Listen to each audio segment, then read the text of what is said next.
So, good evening to all of you. Today, we are starting our 16th Vasudhaiva Kutumbakam webinar today titled Green Costing. And we have with us CMA Shubhashish Ghosh, who is the GM of ITC Limited. And before we start the session, we start with the Institute's anthem.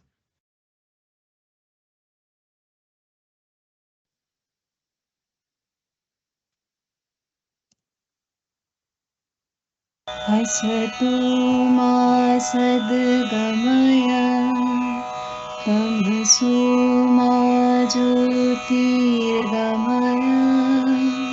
मृत्युर्मामृतं गमय असतो मा सद्गमय तमसो मा ज्योतिर्गमय मृत्युर्मामृतं गमय असतो मा सद्गमय तमसो मा ज्योतिर्गमय मृत्युर्मामृतं गमय.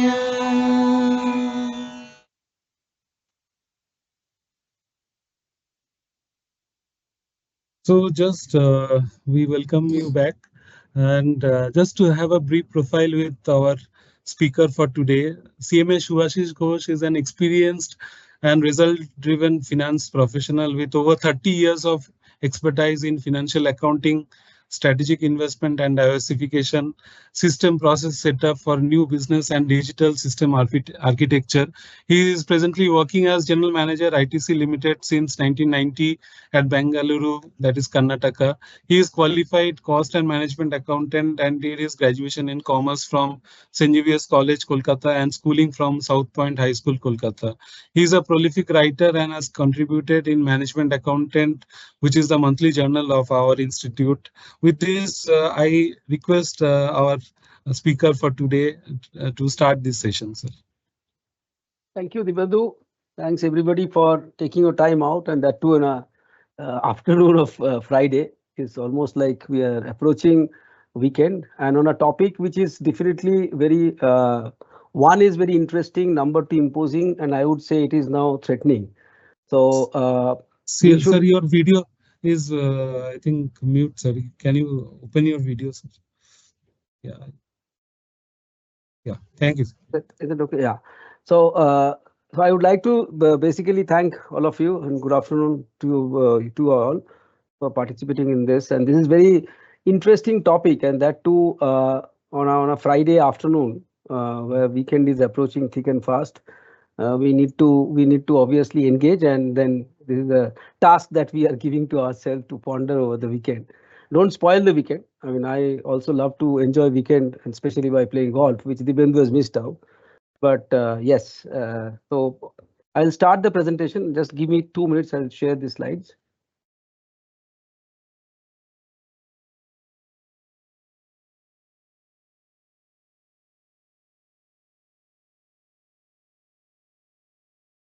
Dibendra, is it visible?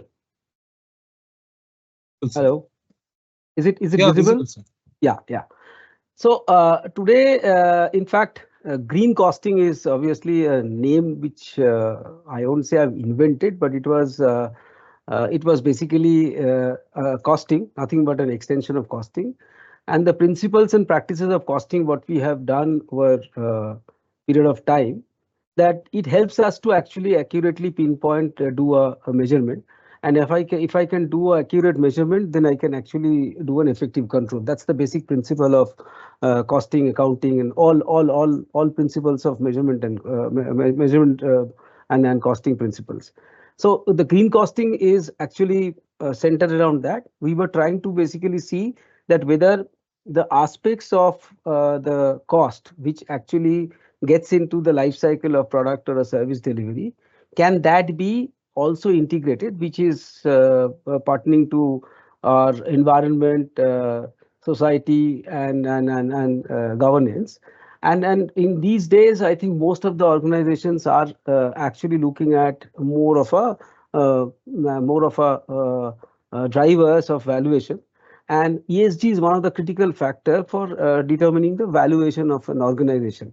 And just to give you slightly insight of that, that ESG scores are very important for any investors, especially the overseas investors, to come and invest in your company.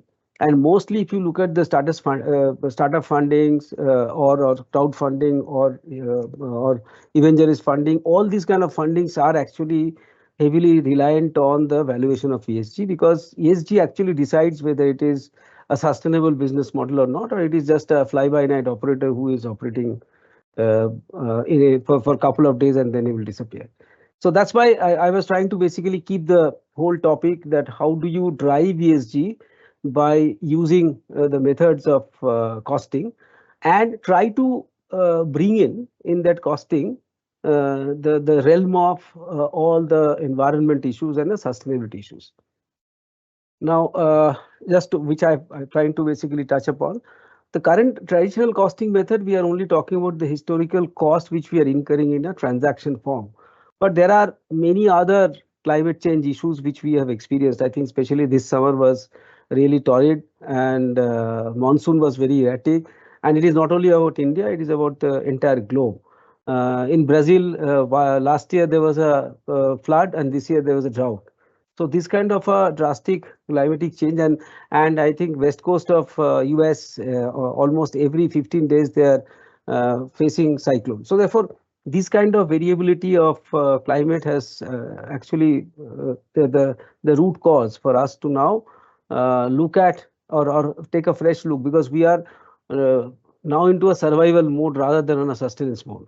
So hence, these are the costs which we are actually getting incurred, or somebody is paying the price for it, has to be also integrated, and to understand that whether we can capture that in some form or other in our reporting and our ESG evaluation.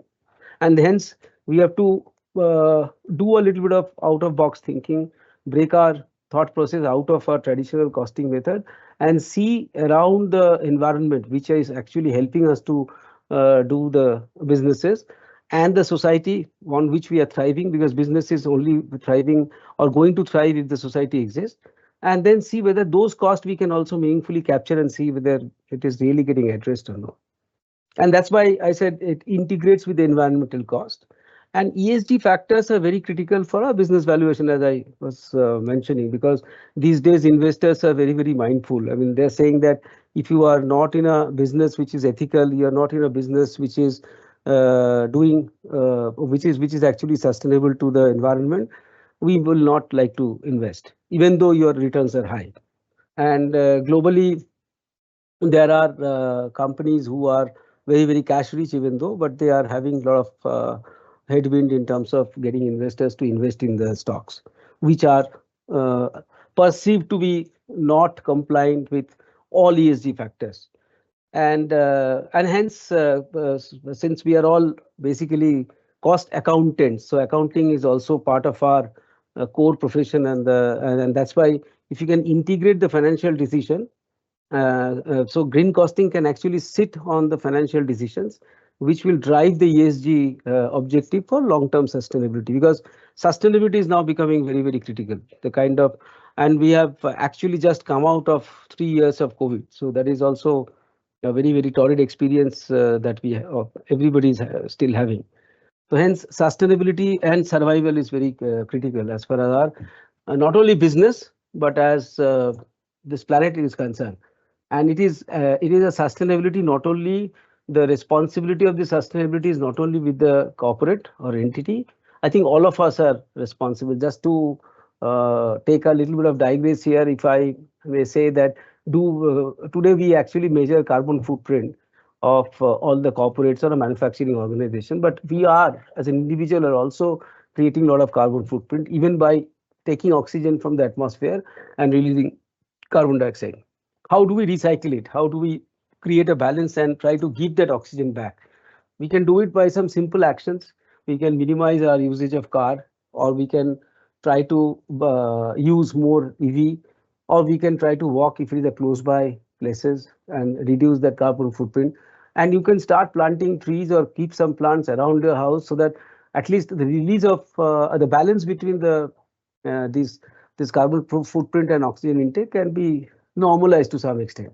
So I'm saying these actions and accountabilities also are squarely on us. It is not about only costing and only somebody corporate or entities have to do. Moving on, here these are the objectives of green costing, which I'm also trying to labor upon. That it is environmental accountability is very critical, because the impact of a particular business or impact of a particular organization or a product or a service in the environment we should be able to account for. Today we read about many things. We read about many hazardous substance which are getting thrown into the ocean. Other day I was reading one article where they are saying that now salmon fish is actually dangerous for consumption because there are some microplastic particles which are going inside them, and if you consume then fish, it is a cancerous. So therefore these are all impacts which we are creating as a human being by doing some unethical or irresponsible disposal of various kind of waste that we generate.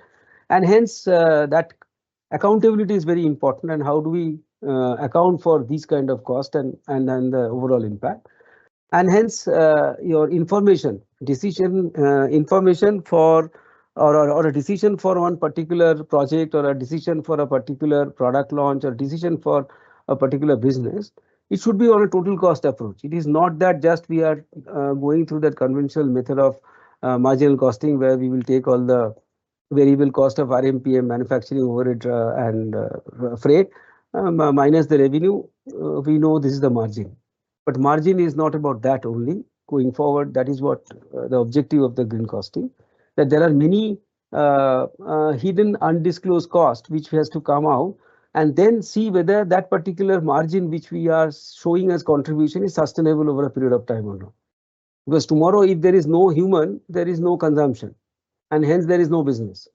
And this kind of impacts, because stakeholders are always very critical about their return on investment. So their RONA, ROC, and whatever IRR, all these returns that they measure, we have to give a correct picture to them that this particular return is only from the economic standpoint, but this particular economic standpoint is not a be all and end all, because you may earn this kind of ROI for a certain period of time, but over a period of time, if you have to have a sustainable business where the return will get more smooth now, you require to invest or create or take into consideration these kind of impacts of the cost. And hence that awareness and communication is very critical, and so that investors also will then start appreciating these things, that they are looking at a business which is more sustainable. It is not short-term ones. Then and then the driving ESG values, as I mentioned, that we have to integrate the entire green costing into financial reporting.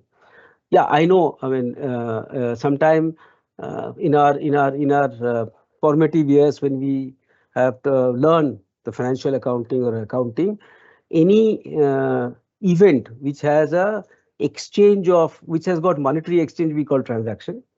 But unfortunately, this environmental pollution is not, it is obviously an event, but it is difficult to have a monetary exchange in that. But now going forward, the attempt is through this green costing, we should be able to assign a number to it and try to integrate and do a reporting, not only qualitatively, but also quantitatively. That what is the exact impact, or not exact impact, or at least impact on the value of the total life cycle of the product, should be also the objective of this green costing. Now, the components of green costing, I have actually picked up the basic tendency of any costing, which is basically direct environmental cost. Rather than direct cost, I am talking about over and above the direct cost, which is RMPM and RMPM conversion, overheads and everything. I am saying you have to also add environmental cost to it, which is directly attributable and which can directly impact the cost of production, which is in terms of waste emission, effluent treatment, etc. Because this we can actually see that because you are producing, therefore there is a waste. Because even in the service also, if we see the people who are using office space, and they are now talking about measuring whether in that office how many hours of carbon emission is happening because people are occupying that place, electricity is on, AC is operating. Now from there, can you work on a hybrid model so that when there is hybrid model, then the stress of all this carbon footprint or the release of carbon dioxide will come down in the environment. So these are the indirect expenses or direct expenses that we can or a cost we can measure. Indirect are basically compliance cost. When I say compliance cost, that means if you are not complying or if you are not consciously or creating an awareness and then trying to do something which is impacting. As I was mentioning that let's say a simple thing. You look at the building lift. We go up. There is a loss of energy that is happening, and basis which the lift is taking us up. While coming down, can we just put a simple work practice to all able-bodied individuals in the office building? I'm just saying to start with, you can walk down, or in your own house also you can walk down if you're living in a tall apartment. While coming down, you don't require that much of energy to lose, and you can save that. And we call it as green steps. So these are all indirect costs. Can we also try to see whether we can bring these components of cost and look at the total cost of that particular product or service that we are delivering. Then the opportunity cost is the most important thing to my mind, because there are damages that we are incurring, either directly, indirectly, actively or passively. And it is not only damage to the environment, to the reputation also. Because there are certain products, like for example, recently we have an issue of a single-use plastic. There are still people who are actually using packaging material which are not single-use or are biodegradable. Though people in India are not so aware, because fortunately or unfortunately, the penetration or a literacy level are not that high. Even though you write so many declarations on the packing material, there are hardly any consumer who are reading all these items. And therefore, we are sometimes getting away with this kind of what I should say, this kind of unethical work practices. But it is ultimately coming back to us when there is an impact in the environment. Because if you look at the landfill that is happening, so the entire sea coast we are also encroaching, and that is also causing huge emission of carbon dioxide from there. And these reputation, sometimes somebody will pick up that packing material of, let's say, one XYZ company, and then they will start writing that this is not biodegradable, this is not a single use. Actually, it cannot be destroyed uniformly. It has to be then slit, and then moment you start slitting it or melting it, you are emitting more pollution in the atmosphere. So these are all opportunity cost which you actually incur. You may not be incurring directly, but the whole society is incurring. The whole world is actually getting impacted. Those opportunity costs we must also try to assess that where exactly we are losing there. And there are certain external and hidden costs like social health, for that matter, or resource depletion, like your deforestation. If you are using, let's say, that's why I keep encouraging people that you try to use, you should stop printing and stop using papers. You should minimize use of printouts. You must try to do every transaction digital. You must try to see everything digitally, and don't take and don't read newspaper, or don't buy newspaper. Buy newspaper through, I mean, read newspaper through app. By doing that, you are actually saving the tree, because all these products which are all these manufacturers actually are using wood to convert them into paper. They may say, okay, we use so much of paper waste, which is a pulp, but that waste has happened because some tree have been fallen. The point is, these are the things which we have to now start bringing into the component of green costing and see actively whether they can form part of my product life cycle or costing life cycle. And then the financial strategies for ESG valuation should be aligned with the principles of green costing, and to attain sustainable goal. Because at the end of the day, we are driving the sustainable business process, and we are only working for sustainability. Then why it is important that ESG integration is important in business valuation? Because otherwise, tomorrow, there are many businesses which are not very ethical. And if you just look at the bottom line of that particular business and look at the valuation, basically we call it ROI of that particular business, from the investment point of view or from the valuation point of view, they will apparently look very attractive. So people will start investing into those non-eco-friendly or unethical businesses where returns are very high, and eventually it will cause an impact in our whole sustainability and in the environment. So hence ESG scores actually help you to minimize those kind of unethical practices, because it is purely focused on environment, it is focused on society, and it is also focused on governance, and therefore they are talking about risk mitigation. The first point is what are the plan that you have to mitigate the business continuity risk, because tomorrow if you don't have a business continuity risk, you have earned profit in first year, second year there is some legal case against you, you will stop the business, everything is gone. So therefore any investor who is invested in the business is already doomed for the day. Then brand reputation and consumer awareness. Is consumer is willing to pay price or consume that particular product which is not ethically produced, which is from the ESG standpoint ethically produced. So hence it is not a sustainable business at all. Then regulatory compliances. See, today we always say that government should impose regulation, but government is, again, these regulations are also created by people like you and me. At the end of the day, when we are creating a framework of regulation, we should also believe in that and try to practice that on our own. And therefore the control should be automatic, and if there are people who are actually doing a lot of non-compliance, there are many small scale. If you go to Calcutta, there used to be, in our days there used to be a tannery there around the eastern bypass area, and that particular place used to stink. Whole of my youth I have seen, we are used to that kind of smell. So therefore that was the practice. There was no awareness of environment, safety, health, hygiene, anything. Now, then the government regulation, and if you are not complying with the government regulation, obviously you will not have a sustainable business model at all. And investors should demand that until unless you have all the scores or all the boxes of ESG parameters are ticked, I am not going to invest. So it is about a demand and supply, and therefore you are automatically trying to bring that particular enterprise or trying to bring that organization into an ethical path of sustainability. So hence ESG integration with business valuation is very important. It is not just about taking a cash flow and then do a discounted value of the cash flow and arrive IRR and NPV and say that okay, business has got a economical value, sustainable value. It has to be a sustainable value, not economical value. That's my point. Yeah, methodology, yeah, it's a very straightforward methodology which all of us are doing today, but we are doing only with our historical costing or traditional costing. When tomorrow, all these activities that we are talking about, it should include the environmental cost, and that environmental cost we should be able to do the allocation basis the activity.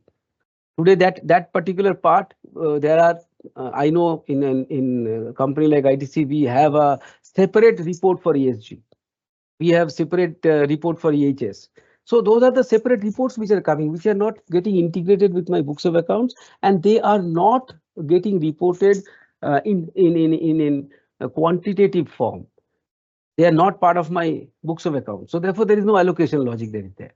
We know actually so much we have spent money for, let's say, CSR, so much we have spent money for EHS, and these are the actions that we have taken. But here, allocation, when it comes, then the whole service or the goods also will get allocated with the cost, and then only the true profitability or a true sustainable profitability of the particular product or a business will come out. And hence the entire tracking and tracing of the environmental cost throughout the life cycle. It is not about, let's say, manufacturing a biscuit where I require an input material, and input material for a biscuit is very simple. It is maida, sugar, and what you call HVO. Now, if you look at these three basic components, when you are buying a maida, that means there is a wheat, And when the wheat is grown, that means they have actually cleared some of the forest land and then started growing wheat. After that, is coming to a mill. When it is coming to a mill, there is a grinding process. There are a lot of byproduct or a what do you call waste that comes out, including the power that we use to grind the wheat. Then we put it into a pack. Pack should be a biodegradable single grade flexi pack or a single use flexi pack. And then when it is moving, it should move. It is moving in a truck. Truck is also consuming fuel and creating carbon footprint in the environment. And then it is finally landing up in the on the consumer table. Consumer is actually consuming that particular product, and whatever waste is coming out from the kitchen, that waste is also biodegradable waste, and some are non-biodegradable. So therefore, there is a classification that is required. See, the plastic waste, even if it is a single plastic, a single-use plastic versus, let's say, food waste, are we separating today? We are not. I mean, more often than not, we are not, because every municipality is requesting, but still there is a mix-up that is happening in our own home. Now, this particular life cycle, do we have any trace and track? We don't have today. Today, when I manufacture a biscuit, I know. In fact, if you look at HVO, sorry, coming back to that biscuit example, that edible oil that we use mostly a palm oil. Now, this palmolene, which is the palm, which is the input material for that, is coming from Malaysia. They are also doing a humongous amount of deforestation there, and then they are growing that palm, and they're exporting it to India for making palmolene oil. So those are the things which are there happening in the environment. And then that cost, somewhere we need to capture to understand that what is the total cost of environment which is getting incurred for this entire journey of this product life cycle. That is very, very critical for us. And then the impact. How do we estimate the potential environmental cost? Because if you don't have that assessment of that environmental impact cost, then we will never be able to correct ourselves and take measures to minimize or have a cost saving process in place. So impact assessment is very critical in this, especially the environmental impact, which is more often than not is more in a report form outside the books of accounts or the balance sheet. And then use the sustainability report as a framework, because currently for green costing, we may, if we adopt or if we try to or attempt to do this, we may calculate this cost, but there has to be a framework for reporting. So ESG is already a framework available with us, which is to some extent acceptable, at least at the investor parlance and in all other environmental parlance. So we can use that as a framework for disclosure and action. So that's the kind of methodology.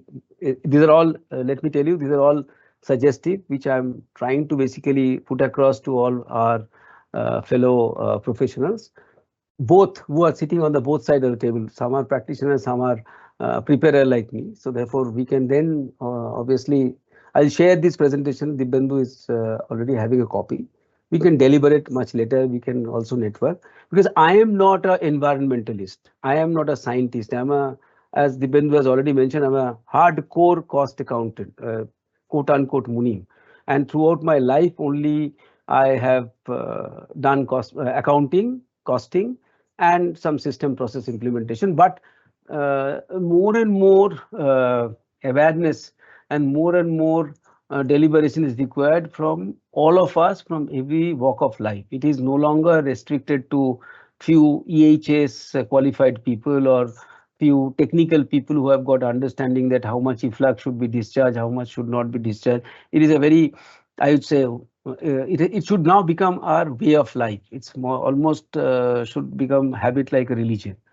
So that's my only urge to all of you, and that's why I was trying to basically come to this point that how can I drive that ESG value through green costing? Because if I can integrate the reporting format through ESG, so I will try to use the green costing to capture all the cost, which is basically the measurement. And if I can measure that particular cost and report through ESG, then the valuation will become that much more sharper and better. And therefore, First is our environmental impact. How do I reduce carbon emission?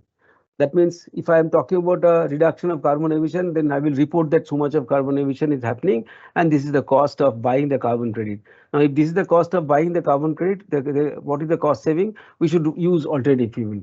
Water wastage and water generation. I mean, are we recharging the water table? Are we doing water treatment before releasing out to any pond, or are we doing any kind of rainwater harvestation or something of that sort? So that these action today is happening. It is not that it is not happening. Most of the large organizations and institutions are actually doing it. In fact, ITC is one of them also. If you go to any of the ITC hotels, we talk about responsible, what do you call, um, luxury. So responsible luxury means that everything is recycled, everything is recharged, everything is, we are trying to reduce use of plastic. So all that is happening. What is missing is, by doing that, what is the cost that we are saving and what is the cost otherwise we would have incurred.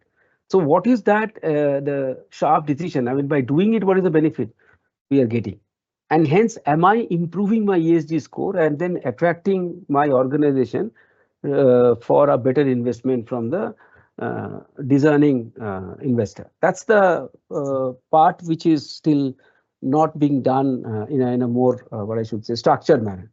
And social responsibility for that matter, because one of the video other day I was watching, they were showing actually the one particular meat processing factory, or they call it animal agriculture. So there, the safety of the worker or the health hazard of the of the poultry, or let's say of the cattle which are actually used in the slaughterhouse, are pathetic. And that is causing a lot of harm to the food when they are finally processing that meat and sending it to the supermarkets. So the social responsibility is that most of the pathogens are actually getting transferred through that particular meat to the human being because of this unsafe environment, because of this inhygienic condition.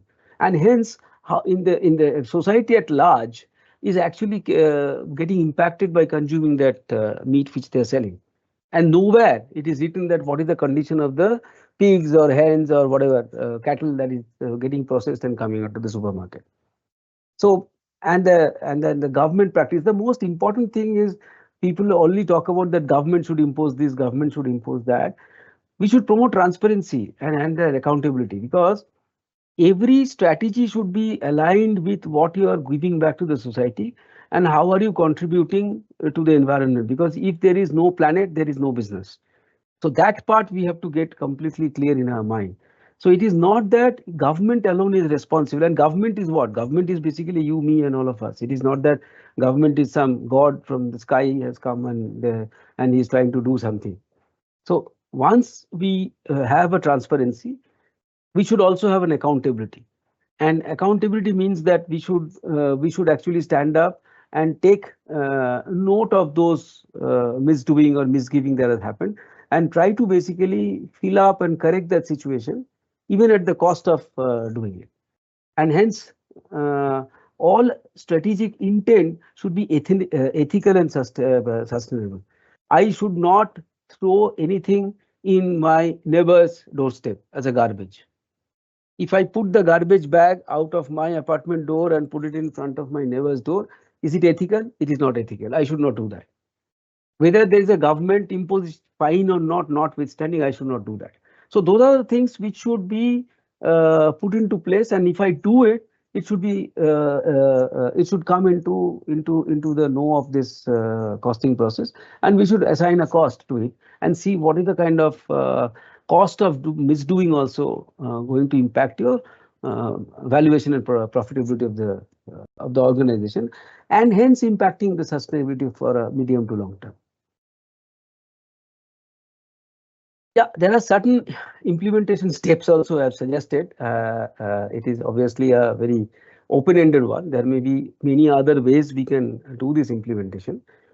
First is we need to have a first assessment, because until and unless it is actually a very unlimited subject matter, and cost is something which it is not easy to always ascertain.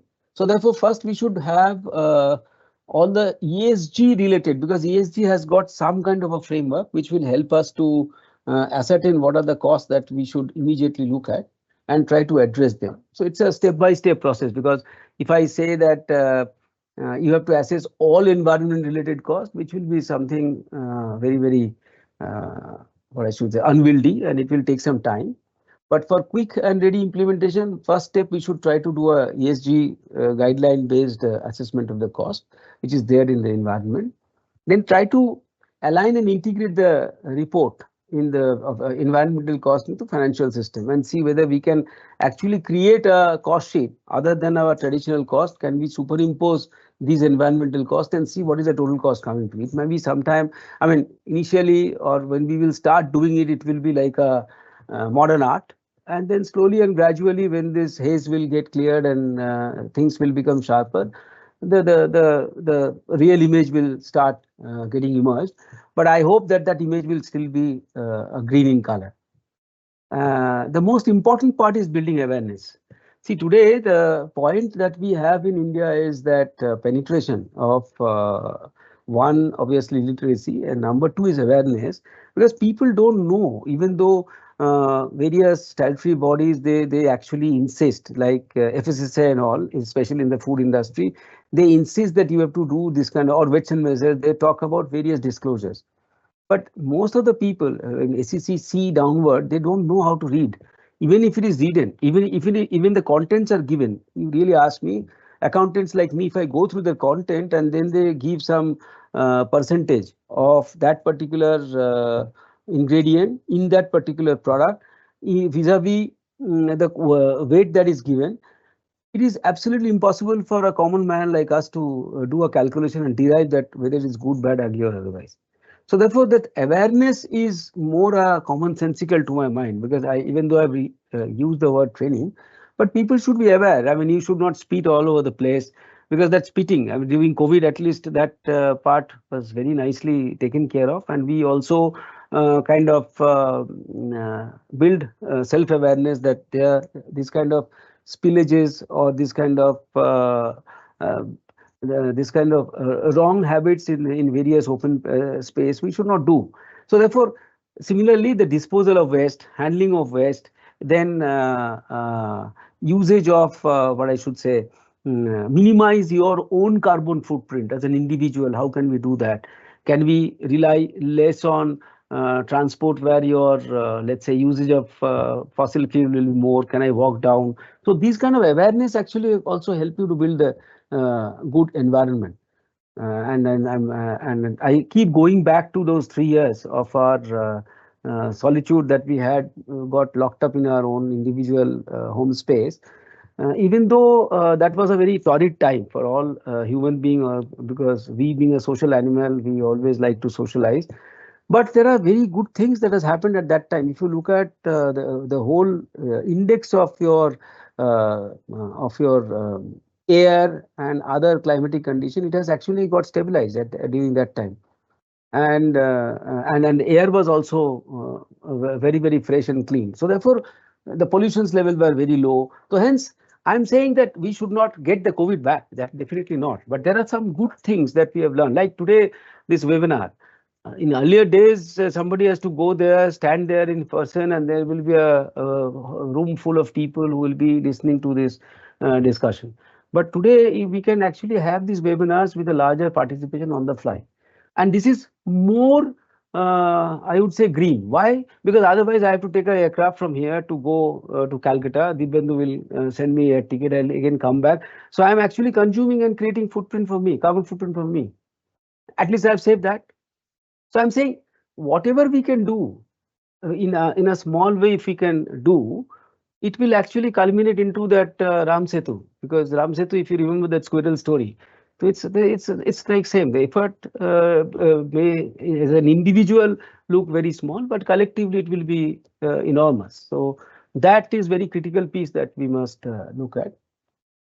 Then important aspect is monitoring. I mean, all these are fine. Once we measure, how do we monitor it? And how do we again consistently capture that cost and try to do a benchmarking and see whether that is there is a progress or not, because that reporting and controlling systems are very critical, because until and unless you measure, you first measure, then you control, and then you report, because the reporting also will tell you that where exactly things can go wrong and what are the decisions that should be taken for correcting it. And the most important thing is that we should engage actively with the stakeholders, because stakeholders should not get impatient saying that, boss, you are now incurring so much of cost to actually collect this green cost, but what will I do? So we will tell them that, look, if I don't do that, and if I am not having complete understanding of this particular product, its delivery environment and consumption environment, and if I am not building that into my whole ecosystem and then taking a very holistic decision, the returns will be only for few days. It will be very short term. It is not even a short term. So if you have to have a sustainable and a transparent ESG score, you have to have a very clear, transparent understanding with the stakeholders, and share everything transparently where exactly we are spending money or creating impact in the environment, and try to do a corrective measure. I think that is very important, because more often than not, all startups now. I was reading one day, other day, one article that 60%, sorry, 90% of the startup is now shut down in US because they don't have money, and everybody wanted to get into AI space. Now, why they don't have the money? Because everybody, whoever has funded, is only asking for a return or a refund. Now, that kind of impatience, obviously, so therefore, the entire business model of AI was not sustainable, and the people were also impatient, and it was not transparently mentioned to stakeholders, I'm sure. And that's the reason they were all impatient, saying that you're wasting time, you're not showing any return, you're only incurring costs. So I'm saying these are the pressure point that comes, and we deal with it almost on a regular basis. Fortunately, we don't have an individual investor, but yeah, share price are one of the key index of your performance in the corporate world. So therefore, that is very critical for us. And as I have already, I think, touched upon this, but just for putting it into the perspective, is that benefit of ESG integration with ESG is that ESG valuation today is more, what I should say, is more a qualifier, or a qualitative. Sorry, it's a qualitative statement or a qualitative report that they gather. Now, if I can superimpose or integrate it, with a green costing, then we can quantify also the whole valuation of a framework of ESG. So therefore, your decision making will be more sustainable decision.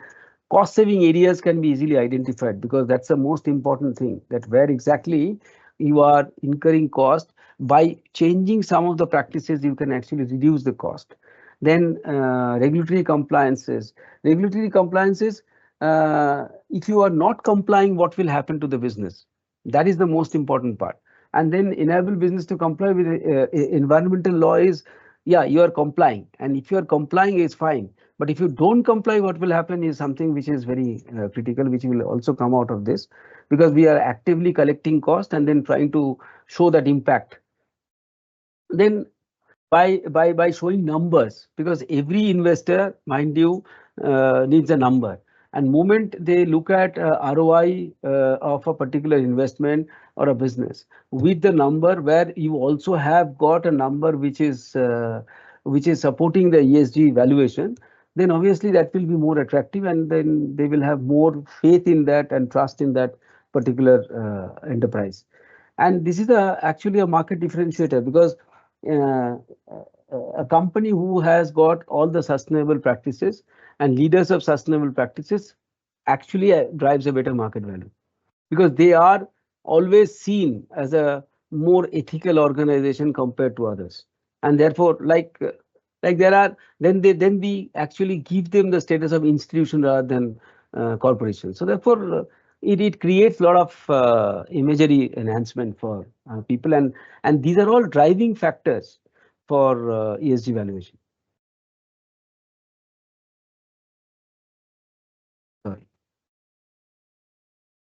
But while all these, what I should say, framework and all these discussions that we were having for integrating implementation of green costing, integrating it with ESG, and then trying to basically put a qualitative number to the ESG valuation, which is green costing enabled. But yeah, today challenges are there because today data availability is a big thing.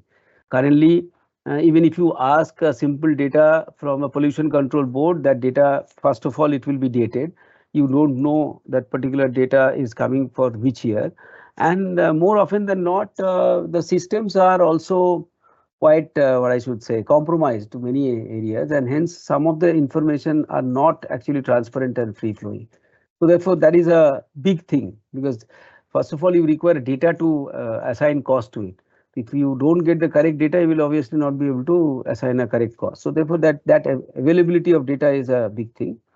And the system is very complex because today you are manufacturing a biscuit, then shipping it to a godown. From godown, it is going to a distributor. Distributor is then selling it to the retailer. Retailer is then finally selling it to my end consumer. That end consumer may be consuming then or maybe later. So this whole trace and track of the life cycle of that product, and what are the other challenges that we have to integrate that with ESG metric is to capture everything and then bring it into a financial system. That is not an easy task to do because financial system is again time bound because I have 12 months and entire 12 months economic activity of that particular entity we have to report. Now there are certain activities of this ESG metric will happen subsequently, which may actually go into the following financial year. So we need to integrate. So those what I should say, juxtaposition of all these data and then getting them into a systematic form is a complex thing. It is not very easy to get enmeshed with a traditional financial accounting system. Then resistance to change, that's a big thing because any change management is actually upheaval task. And since I have already done 3 life cycle implementation of SAP, I can tell you that sometimes it becomes next to impossible because people are very complacent to change anything. So therefore, if we ask even the ESG principles to be adopted for our new costing method, it is not easy, and especially the accounting fraternity, change is something which I think all accountants they change last. Whenever there is a new system implementation happens, I have seen the FI part actually gets adopted last. So yeah, that is how we are, and that is, and it is not only about finance, but I can only talk about finance because I come from that discipline, and hence I know. But yes, other manufacturing and other operation team also are equally complacent for the change, and this is a huge resistance that we always encounter. And the initial investment today, we can in fact think about having this kind of costing method integration with capturing life cycle, provided because the digital transformation that is happening currently, which is enabled by AI, is mind-boggling. Now, while it is mind-boggling, why it is revolutionary, but they are immensely expensive because for this current for this organization, I am also championing one of those digital transformation. We have set up just a shared service recently, and there are many other initiatives. It is always a 3-digit crore figure. It is not easy because you have to, even though people say that we are doing a digital transformation, it is very easier said than done because all these days we are using computer. It is not that this is the first time we are doing digital, but yes, what is happening now? The usage of a computer has now become even easier by writing a low code no code framework, and it has now become mostly mobile app based. So therefore, you can actually get the data, consume the data, analyze the data on the go, which was not there.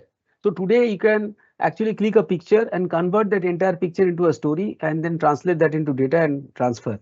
And on that you can do a regression to derive this the various cost of that particular event.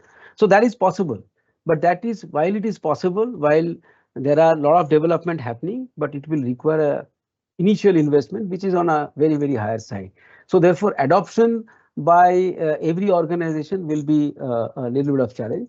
But while having said that, now most of the IT and ITES organizations are also coming out with these kind of solutions, which are SaaS based solutions, what means pay per use. And that's why if you look at in the next slide, SAP has already started riding the tide, because now as a part of our HANA package that they are offering, which is a new database that they are offering to everybody, because everybody has to migrate into HANA platform now. They are saying that you have to go to HANA Cloud and they will manage that cloud infra. And as a part of that HANA Cloud solution, they have already started offering something called Green Ledger. And Green Ledger is only possible if you are deployed on the cloud. And why they are saying that? Because if you are on the cloud, then you can possibly and probably get connected with other ecosystem of information which we have talked about, maybe 30-40% of your ecosystem which captures environmental cost in some form can be assimilated into that platform of Green Ledger, and they will then try to do a regression and translate them into some kind of a number, or they will try to quantify it, if not with the narrative.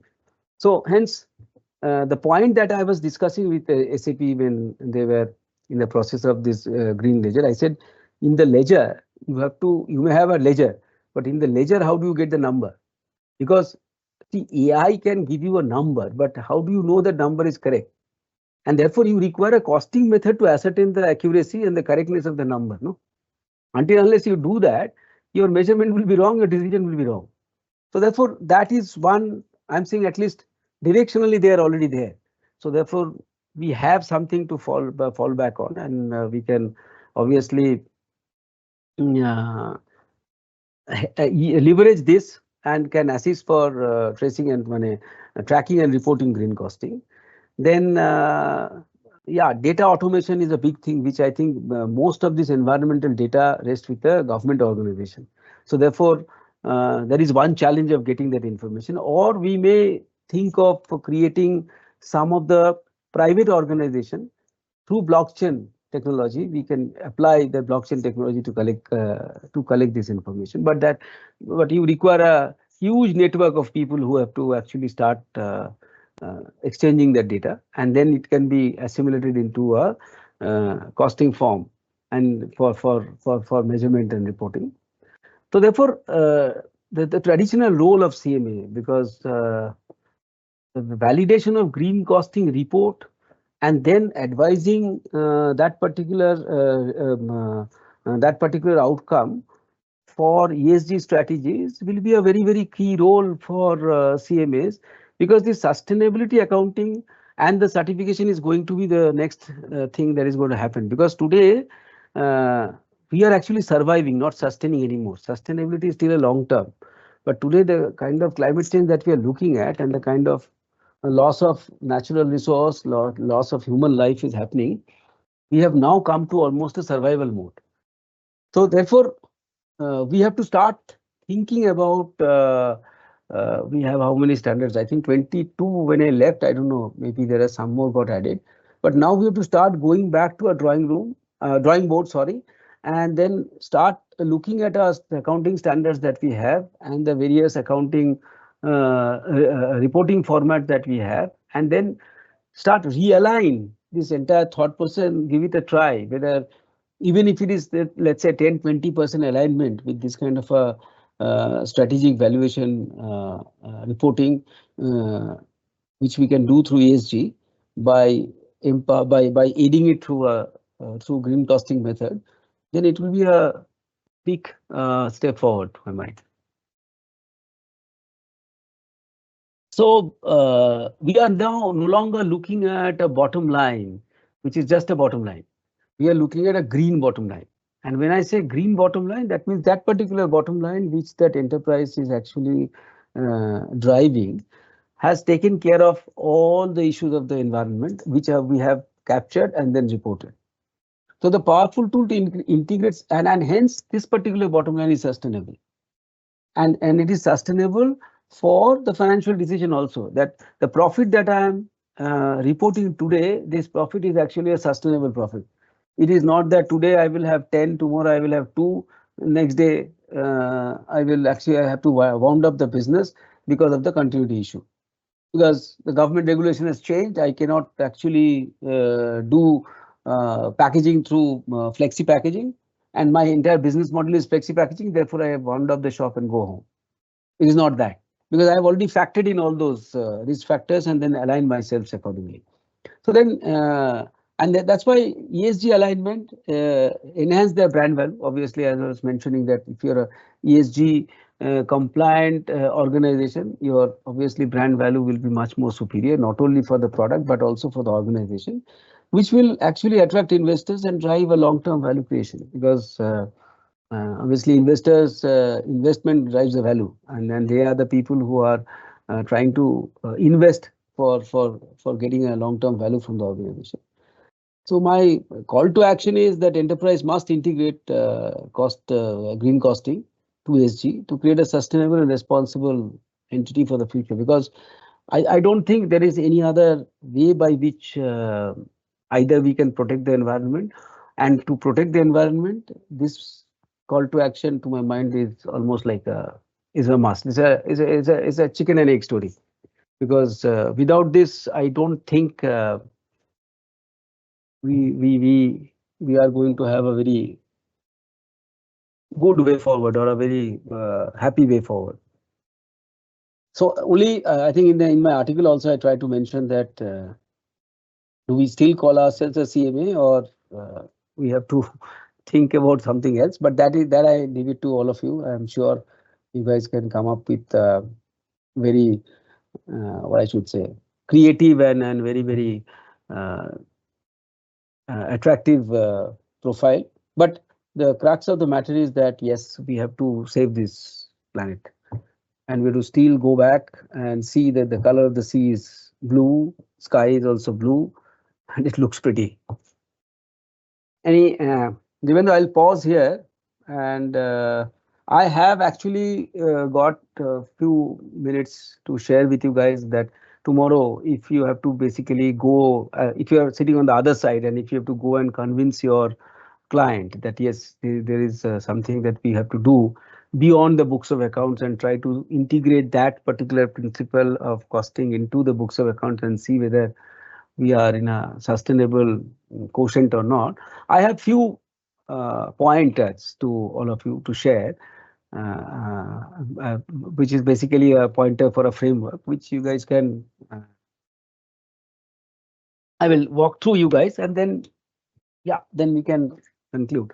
But before that, I would take a pause, Dibyendu, and see whether there is anything, any questions or anything that you have got.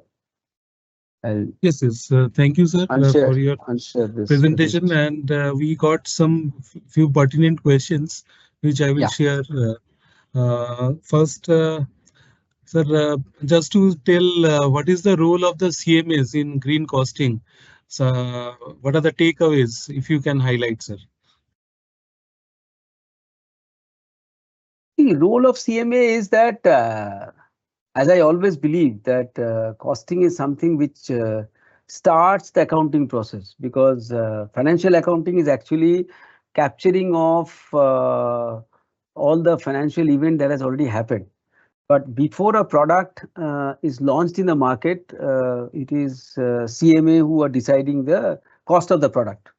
So it is like जो बोलते हैं ना in Hindi, that we write the Janam Kundli of that product, that whether this particular product can be manufactured in a profitable way, and hence we apply that classical marginal costing method.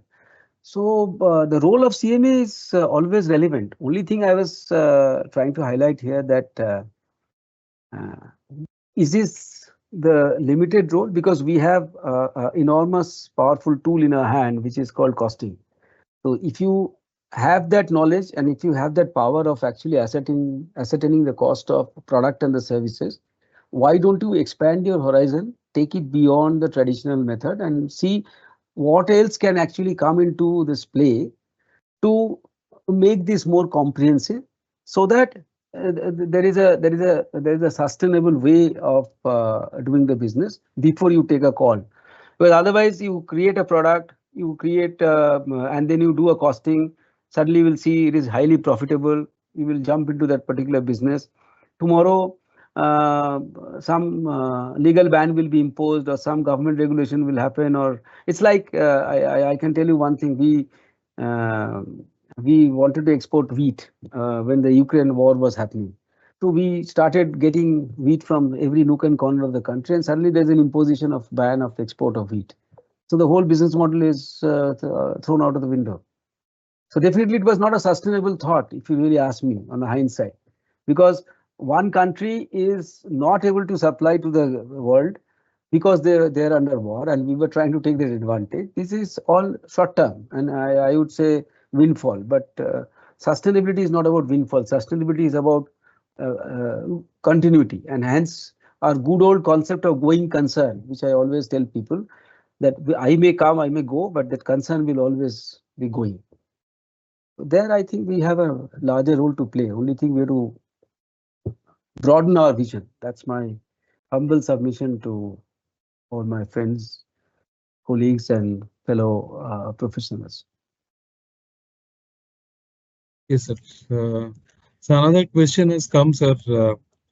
Like green costing and generation of employment. Do you think there is a direct correlation between both of the concepts?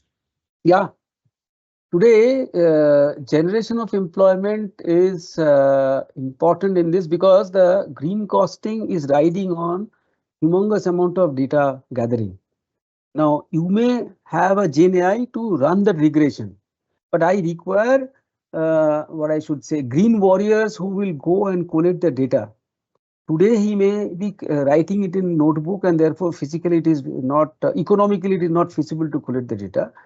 Tomorrow, if I can apply a technology by which he will go and do a scanning, and then that scan can be or a video can be translated into a data form, that's a generation of employment that I'm looking at.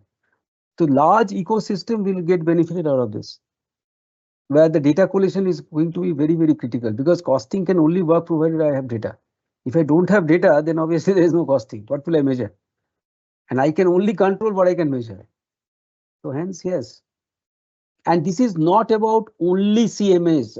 When I say generation of employment, it is a generation of employment for the society. So hence, yes.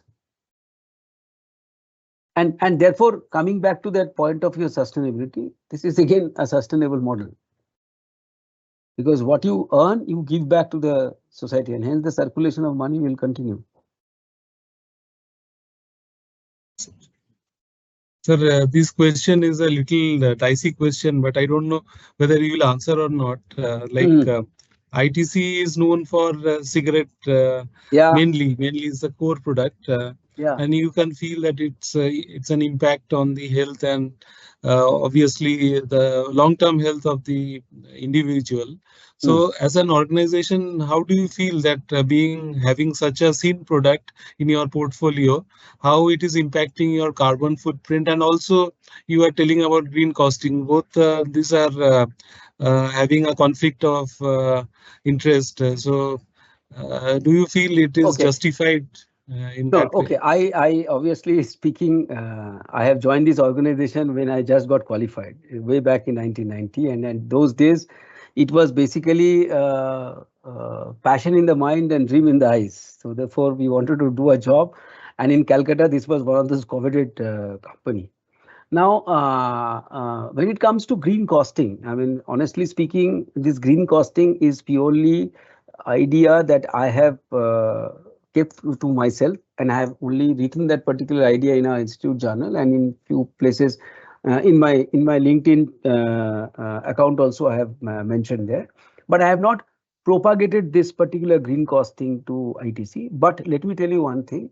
Yeah, you may say that our we call ourselves FMCG, and our main line of product is cigarettes. And yes, cigarette cause a lot of health hazard that we all know. But for that matter, everything causes health hazard. If you eat more, also it will cause obese. So therefore, and if I look at the ethical practices of this organization towards the environment, it is phenomenally high. And that is one of the reason why am I more what I should say inspired to bring this costing, because we actually take a lot of steps which are beyond our imagination. Only thing we don't put matter to that mind. There is a EHS journal which gets published almost on a quarterly basis, and we have a EHS report which comes out annually. It's a thick fat report, and all actions are mentioned there. Only thing, the quantitative part. Only it is not it is mentioned in an action point, but we need to quantify that, and hence the idea of green costing has come to my mind. Because I know people may say, and in fact, uh, all of you must be knowing that for last 8 months back, ITC shares were heavily depressed. Valuation was low because every investor was actually trying to suppress this particular valuation because of ESG. But then, when the recession hit US and recession hit Europe, everybody has relaxed that. So ESG is more for their own benefit. It is not in the true sense. But being a tobacco company, I can vouch for this, and I've spent 34 years. This is my first job, and nobody has given job. Therefore, I continued here for last 34 years. It's a phenomenal organization in terms of all that. I mean, if you go to the places like Andhra, if you go to places like Rajasthan, where people never had water, we are trying to reach water. And we have actually, when we started foods, every packet of foods, we have done a lot of uh, CSR activity. I mean, I don't call it CSR in that sense, where we every packet of biscuit that we sold, we collected 1 paisa and then started funding this kind of watershed project and all. See, every time when we when we actually cut a tree for plant for our paperboard, we plant 10 saplings of our eucalyptus, and we have a separate organization doing that. So therefore, those are all information or things which are not been reached to the larger population, because everybody is looking at zooming top line and booming bottom line, and then they say that it is a cigarette company. I quite appreciate. If I were in their position, I would have also said that. My point is that these initiatives, and it is not only ITC. Let me tell you, Philip Morris. If you go to, if you see even BAT, all these Japan Tobacco, they do phenomenal services. But the point here is that they are also working for the sustainability and the choice of the product. If you see there is no ad. Now the restriction of sale is written everywhere. So it's a choice that that anybody can exercise. And if they don't want to exercise, they don't want to exercise. But yeah, from the action point of view, I am this green costing part. Some of the thoughts actually is inspired from what we do today, if you really ask me. Right, sir. Thank you, sir. And regarding another question has come, sir, impact assessment and feasibility analysis. Do you Yeah. think both are the concepts are relevant to ITC or any of the product which you are harnessing or producing? Yeah, because every product has that, na. Because Mm. impact, for example, today when there was a single plastic usage was imposed. Now, overnight we actually have done our packaging material change in the food product. So all these food product are actually packed in flexi, but it was a multi-use. So therefore, we had to shift immediately. The whole factory stock was destroyed, and they have been incinerated, and we got it replaced by a single-use plastic. So there was no compromise on that.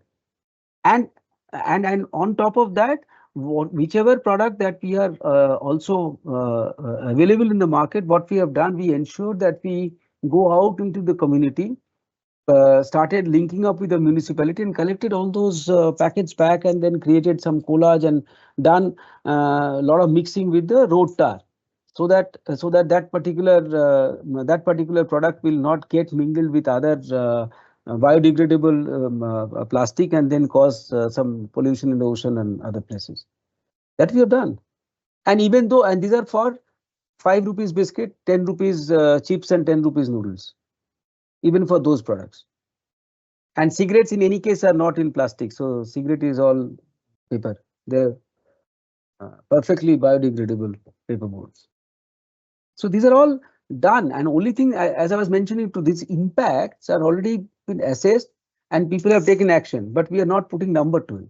And because we are not putting number to it, therefore it is not getting known to people. So hence, if we can come up with something like this green costing and all, and bring those numbers, and because people only remember the number, and make these particular initiatives more uh, quantifiable, then people will obviously start taking notice of it and understand that yeah, it's a sustainable business, because we have survived doing this business for last 100 years.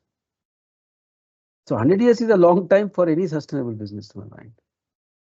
And we have that philosophy ingrained in all of us, that whatever you do, but we don't measure. If you really ask me, we don't have a method to do that. If you ask, can we measure all this in the form which I was actually mentioning in the presentation today? No. But we have to make an attempt. Sir, one thought-provoking question, sir. Sir, it's a food for thought for everybody. Like green costing is a concept which is very much criticized by the West. That it is not a realistic concept, and Indian corporates are not that much means going gaga over it.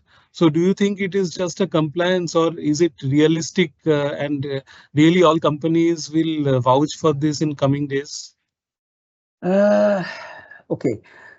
Criticism is something people are supposed to do, and there is no harm in the what I should say, productive criticism, and I always welcome that.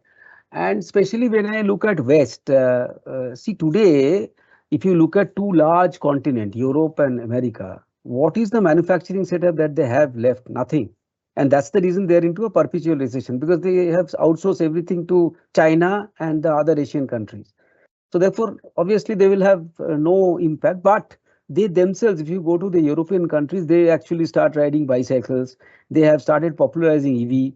They have started as at an individual level, and then they have started introducing pathway for walk, and they're incentivizing people who are actually coming to work in by walking, not by using any fossil fuel car or anything. So therefore they can criticize, and my point here is that we should not only keep these concepts at a corporation level. Yes, corporation is one part, but we as an individual also are responsible, because I was discussing other day with somebody that why can't we start creating a concept called green dot human, and I will issue a card to individual who will be doing all this green compliant. Like uh, if I walk every day 15,000 steps, okay, what will happen? If I issue a green card, I will be getting a credit, or with that particular point, then I can go for my free medical checkup.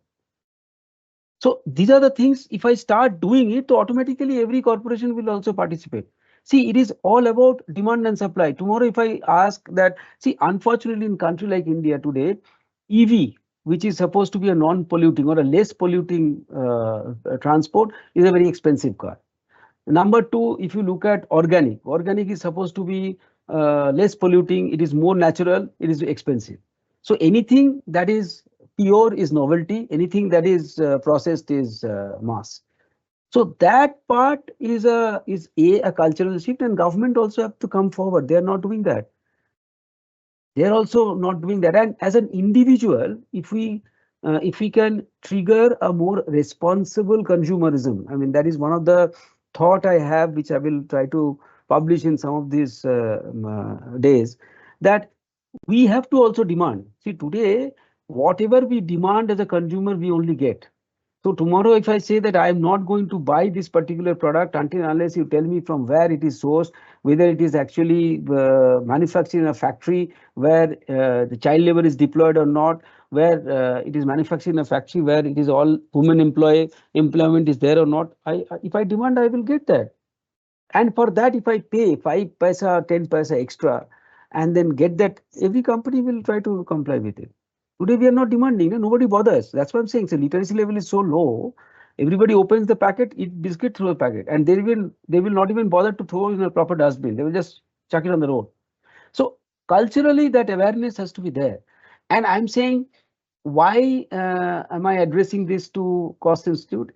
Obviously, there is one concept of costing, because costing gives me one mechanism by which I can do some amount of measurement, and this is more of measurement which can have for an event which will happen in the future, because financial accounting will actually do a measurement of an event which has happened and then they're doing it. And if I can start showing numbers to people, that is a good start. And then if an individual start doing it, and even in our cost institute, if we start saying that, okay, you climb down the stairs, don't use the lift. I'm just saying small changes. You don't use paper cup, use your own ceramic cup and clean it. Try to use less water. Don't switch on the light or switch off the light after 7. Do a hybrid model. Everybody should not come to office, switch on light and decorate office. You do 2 days, balance, you save the energy. So I'm saying, if you start as an institution also, non-profit seeking institution, but that saving also will go back to society and their carbon footprint also will come down. So that awareness is very critical, and when we start creating this awareness, we have to put a number. That, acha, aaj mera release of carbon is 10. I'm just hazarding a guess, and that is only possible with the concept of costing. There is no other method by which we can do it. If you know something, you are most welcome to tell me, because costing is futuristic. Costing is not delving in past. It is basically dealing with something which is going to happen. We do costing before we actually put the input material in the machine to start. Is that right? So Absolutely. we are having a lot of weapon in our hand. We can be a good green warriors, as I call it. Thank you, sir. I think uh, we have a lot of other questions also, but due to paucity of time, we have to close down now. Yeah, no And to problem. just, I would yeah, only request, if you have any question, Dibyendu, you can mail it to me. I will be okay, sir. very happy to connect and mail it back, because see, this is a concept. I mean, it requires a lot of debate from all our professional colleagues and members and friends. And until unless we deliberate very clearly, people will obviously not take us seriously as a community. That's why we may lose out. And until unless we challenge, this will not come out very strong. I mean, first is idea. Idea is something like daydreaming, and then from dream to reality, it takes time. Sir. I will be very So, happy to connect. There is no problem. You please share everything with me. I will try to do whatever best I can do. If I don't know, I will try to get some expert to write and send it back, so that we are all on the same page. That's the first objective. sir, Yeah, sorry. we are very happy that you have raised the issue, and I think, sir, we from the Sustainability Standard Board, we are publishing our monthly newsletter, Sukhino Bhavantu, and I request, sir, if in future, sir, if you can give us some thought-provoking articles like you have done in our management accountant, then we would Yeah, be I very love to do happy. that. Love to Yeah, do that. we'll be You happy. send me, And yeah, send me that. I will love to yeah, do yeah, that. I will Yes. send you the link, sir, and I will Yes. request all the participants also to contribute their experience in ESG and other areas of sustainability in our monthly newsletter. And we also are having a course on ESG, certificate course on ESG. The first batch has already started, sir, and you will Cool. be Great. happy that the second batch admission has also started, and the classes are going on for the first batch, and after it ends, the second batch will start immediately. And we hope all the participants, those who want to actually know about ESG from the experts, they would like to take admission, and the course fees are very moderately priced. I think 6,000 plus GST at this day and hour is very much at the lower end. And I Mhm. request all the participants to look our brochure, which is available in our website. And to tell more about this, in our future also, we are having our Vasudhaiva Kutumbakam 17th webinar, which is on ESG and PSUs. And I hope in the next fortnight, people will join that session. We have one of our cost accountants who would be delving in that session. And I hope his session would be attended by all. He is CMA Ram Ganesh. He is also company secretary from Kerala Beverages. And after that, we have in CSR regulatory provisions, where Sri Naman Shah would be his director, Deloitte Huskins and Sales LLP. In October 11th, his sessions is there.